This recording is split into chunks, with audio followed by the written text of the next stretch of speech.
C'est la joie qui inonde nos cœurs.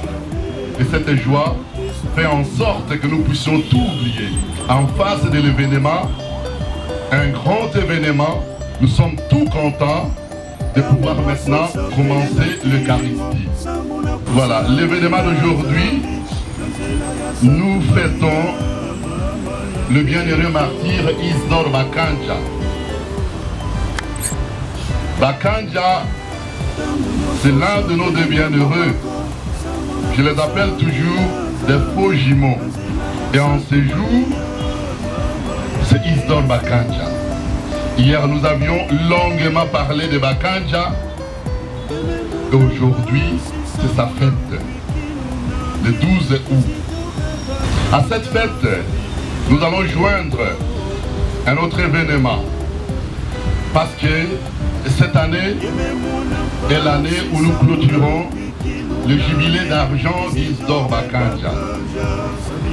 Vous le savez mieux que moi, depuis le 24 avril 1994, ou 94 pour les Belges, Bakanja avait été béatifié à Rome par le pape Jean-Paul II, d'heureuse mémoire qui est devenu saint.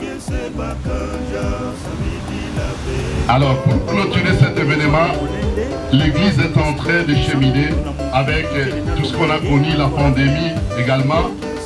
On n'a pas encore fixé la date de la clôture. Mais nous, en tant que membres du comité, tant national que local, d'organisation de ce jubilé, et à la fois dans la Colcave, communauté laïque et de chrétiens, pour la cause de la canonisation d'Anouarit et de Bakanja. Nous avions pensé célébrer cet événement avec faste.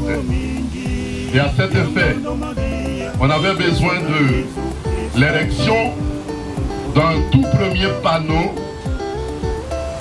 de notre bienheureux Isidore Bakanja. Voilà une dame, une consacrée, une religieuse à partir de l'extérieur, a accepté de financer ce panneau, mais elle voudrait rester dans l'anonymat total. En ce moment, pour ne pas plus tarder, nous commençons la célébration eucharistique avec la procession.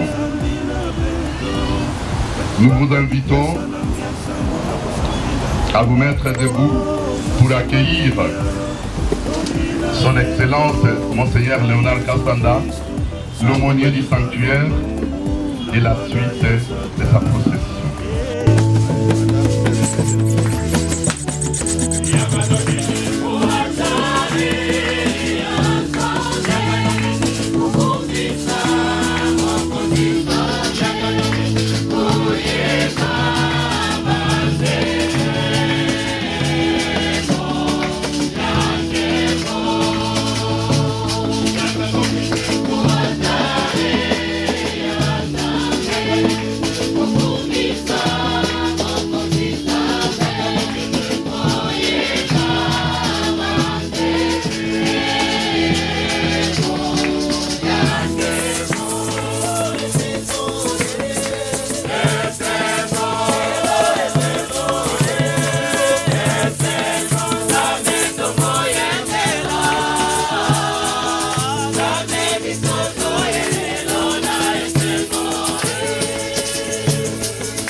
martyr Isidore Bakanja a combattu jusqu'à la mort pour être fidèle à son Dieu. Il n'a pas craint les menaces des impies. Il était fondé sur le roc. Au nom du Père et du Fils et du Saint-Esprit. Amen. La paix soit avec vous. Et avec votre esprit. Mes frères et sœurs, soyez les bienvenus au sanctuaire. Merci. Nous sommes réunis aujourd'hui autour de cet autel pour célébrer le martyre du bienheureux Isidore Bakanja, fils de notre pays et de notre Église locale. Nous voulons louer le Seigneur et nous laisser entraîner à la suite du Christ comme notre bienheureux l'avait fait. Suivre le Christ n'est pas facile, parce que très souvent, nous avons des cœurs fermés, nous avons des oreilles. C'est pour cela que, au cours de cette célébration eucharistique, je vous invite à l'aventure. Je vous invite au courage de la foi. Comme notre bienheureux l'avait fait, nous le verrons dans la petite méditation que nous ferons, comme il l'avait fait dans sa vie. Ce n'est qu'en nous ouvrant à l'action de Dieu, en nous ouvrant à sa parole et en nous ouvrant à son action, que nous serons capables de marcher à la suite de Jésus. Et donc, au début de cette célébration, j'invite chacun et chacune d'entre nous de garder silence, les yeux fermés devant le Seigneur et de se regarder dans la foi.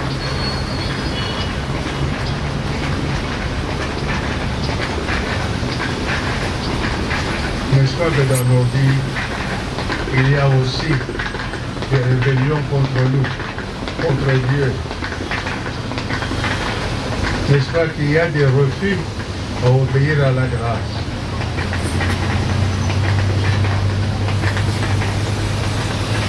Isidore nous dit que ce n'est pas comme ça qu'il faut s'engager dans l'aventure sans calcul. Aller jusqu'au bout. Demandons pardon, Seigneur, pour les faiblesses et les péchés qui nous empêchent de l'écouter et de vivre selon notre vocation baptismale. Inclinons-nous devant le Seigneur.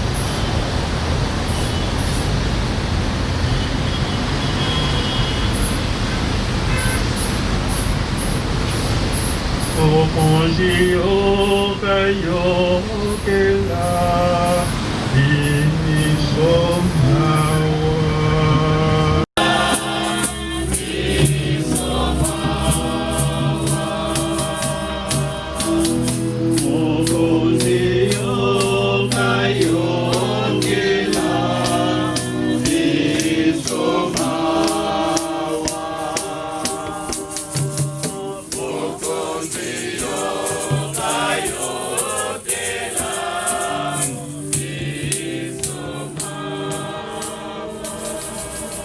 Dieu Tout-Puissant nous fasse miséricorde, qu'il nous pardonne nos péchés et nous conduise à la vie éternelle.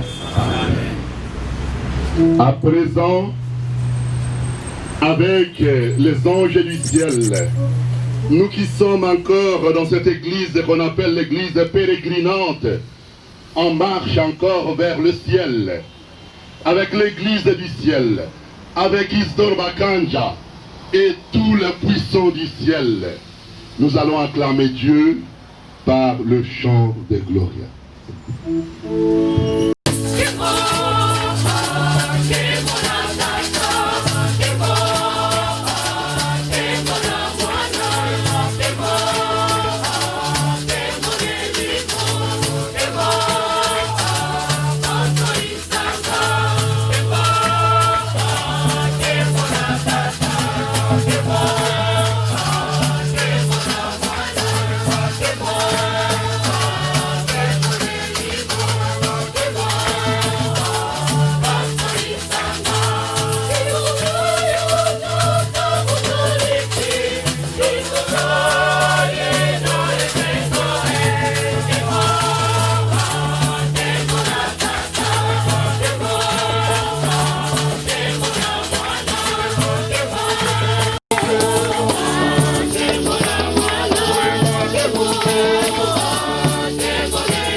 Levons les mains pour la prière.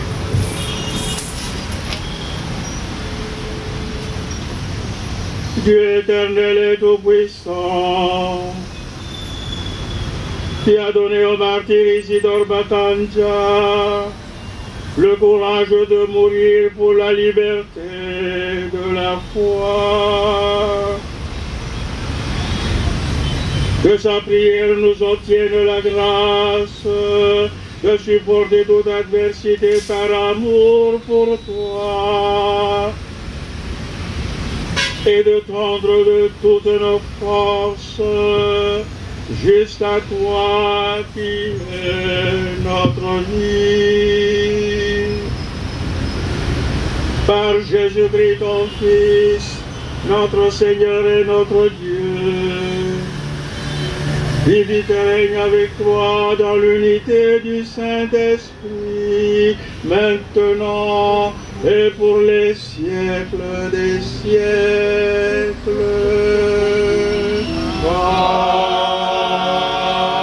Amen. Liturgie de la parole. À présent, Dieu va nous parler à travers les Écritures saintes. Observons le silence pour écouter la première lecture. Première lecture. Martyr d'un vieillard. Cette lecture est tirée du second livre des martyrs d'Israël. Au temps de la persécution d'Antiochus contre le peuple d'Israël, Éléazar était l'un des scribes les plus éminents. C'était un homme très âgé et de très belle allure. On voulut l'obliger à manger du porc en lui ouvrant la bouche de force. Ceux qui étaient chargés de ce repas sacrilège le connaissaient de longue date. Ils le prirent à part et lui conseillèrent de faire apporter des viandes dont l'usage était permis et qu'il aurait préparé lui-même. Il n'aurait qu'à faire semblant de manger les chairs de la victime pour obéir au roi. Éléazar répondit: une telle comédie est indigne de mon âge, car beaucoup de jeunes gens croiront qu'Éléazar, 90 ans, adopte la manière de vivre des étrangers. À cause de cette comédie, par ma faute, ils se laisseraient égarer eux aussi. Et moi, pour un misérable reste de vie, j'attirerai sur ma veillance la honte et le déshonneur. Même si je vite pour le moment le châtiment qui vient des hommes, je n'échapperai pas, vivant ou mort, aux mains du Tout-Puissant. C'est pourquoi, en quittant aujourd'hui la vie avec courage, je me montre digne de ma vieillesse. Et, en choisissant de mourir pour nos vénérables et saintes lois, je laisse aux jeunes gens noble exemple d'une belle mort. Sur ces mots, il alla tout droit au supplice. Pour ceux qui le conduisaient, ses propos étaient de la folie. Ils passèrent subitement de la bienveillance à l'hostilité. Quant à lui, au moment de mourir sous les coups, il dit en gémissant: le Seigneur, dans son science divine, le voit bien. Alors que je pouvais échapper à la mort, j'endure sous les fouets de douleurs qui font souffrir mon corps. Mais dans mon âme, je les supporte avec joie, parce que je crains Dieu. Telle fut la mort de cet homme. Il laissa ainsi, non seulement à la jeunesse, mais à l'ensemble de son peuple, un exemple de noblesse et un mémorial de vertu. Parole du Seigneur. Nous rendons grâce à Dieu.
sango elamu ya Yesu Kristo lokola santu Yohane akomi.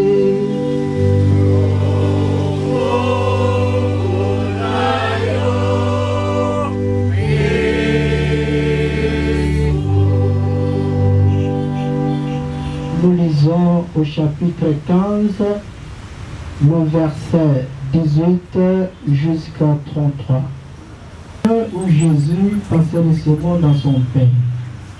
Il disait à ses disciples, « Si le monde a de la haine contre vous, chassez qu'il en a eu d'abord contre moi. Si vous apparteniez au monde, le monde vous aimerait, car vous seriez à lui. Mais vous n'appartenez pas au monde, puisque je vous ai choisi en vous prenant dans le monde. Voilà pourquoi le monde a de la haine contre vous. Rappelez-vous la parole que je vous ai dite. Le serviteur n'est pas plus grand que son maître. Si l'on m'a persécuté, on vous persécutera vous aussi. Si l'on a observé ma parole, on observera aussi la vôtre. Les gens vous traiteront ainsi à cause de moi, parce qu'ils ne connaissent pas celui qui m'a envoyé. Si je n'étais pas venu, si je ne leur avais pas parlé, ils n'auraient pas eu de péché. Mais à présent, leur péché est sans excuse. Celui qui a de la haine contre moi a de la haine aussi contre mon Père. Si je n'étais pas venu, si je ne leur avais pas parlé, ils n'auraient pas eu de péché, mais à présent, leur péché est sans excuse. Si je n'avais pas fait parmi eux ces œuvres que personne d'autre n'a faites, ils n'auraient pas eu de péché. Mais à présent, ils ont vu, et cependant, ils sont pleins de haine contre moi et contre mon Père. Ainsi, s'est accomplie cette parole écrite dans la loi. Ils m'ont haï sans raison.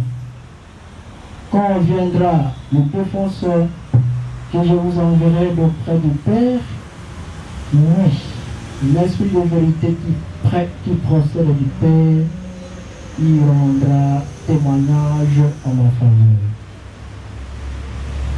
Et vous aussi, vous rendrez témoignage, vous qui êtes avec moi depuis le commencement.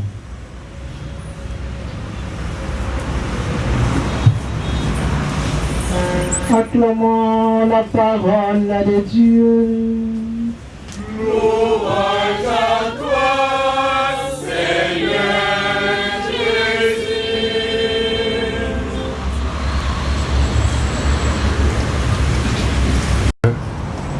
Il y a 25 ans, j'étais sur la place Saint-Pierre. Le jour où le pape Saint Jean-Paul II, après avoir interrogé l'archevêque de Mbandaka-Bikoro, feu Monseigneur Komundala,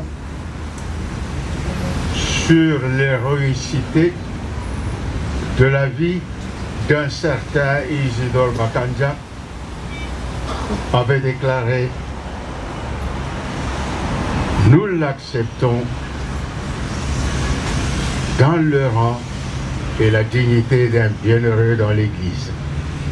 Et je me rappelle que parmi les membres de la délégation congolaise venus assister à la béatification, il y avait plusieurs mamans qui commençaient à pleurer. Mais vraiment, pleurer, ça sortait. Je dis, mais maman, pourquoi est-ce que vous pleurez? Papa, je ne peux pas vous dire, mais je suis si heureuse. Ah, la maman était heureuse. Heureuse de voir qu'un fils de notre pays, un fils de notre Église, était élevé au rang de bienheureux dans l'Église et qu'on avait reconnu que ce fils était mort pour sa foi. Mes chers frères et sœurs, la paix soit avec vous. Et avec votre esprit. Eh bien, pour nous, chrétiens catholiques de la République démocratique du Congo, ce jour où nous fêtons le martyr d'Isidore Bakanja est un jour de triomphe. C'est un jour qui nous comble de joie. Parce que quelque chose de très important est sorti de nos rangs. Le Dieu de Jésus-Christ a fait des merveilles pour l'un d'entre nous en exaltant sa vie par la grâce du martyr. Le fait de commémorer cet événement extraordinaire nous incite à notre tour à nous laisser interpeller par l'Évangile et avoir le courage de vivre comme témoin de notre attachement à Jésus-Christ. Ça nous incite à nous poser la question sur la qualité de notre vie, si cette vie rend gloire à Dieu. Parce que, on ne l'oublie pas, le Seigneur qui nous a créés à son image, à sa ressemblance, nous a donné comme devoir sur cette terre d'être en adoration devant lui. Et nous serons en adoration devant lui lorsque nous serons capables de lui dire en parole et en acte, Seigneur, c'est toi mon Dieu, Seigneur, c'est toi que je cherche. Mais qui est Bakanja? Qui est Isidore Bakanja? Un pauvre homme, n'est-ce pas? Parce que je ne vois pas qui va écrire tout un livre sur sa vie. Je ne sais pas si vous y avez pensé. Pour circonscrire la personnalité de ce frère qui est le nôtre dans la foi, sa biographie est très courte. Et je vais vous la donner. Isidore Bakanja était un jeune homme, un jeune adulte, converti au catholicisme, baptisé depuis 3 ans. Rendez-vous compte, parmi vous ici, moi je suis baptisé depuis plus de 70 ans. Mais lui, 3 ans et il est déjà là-haut.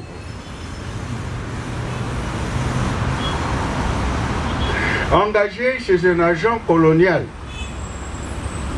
pour gagner un peu de sous et subvenir aux besoins de sa famille.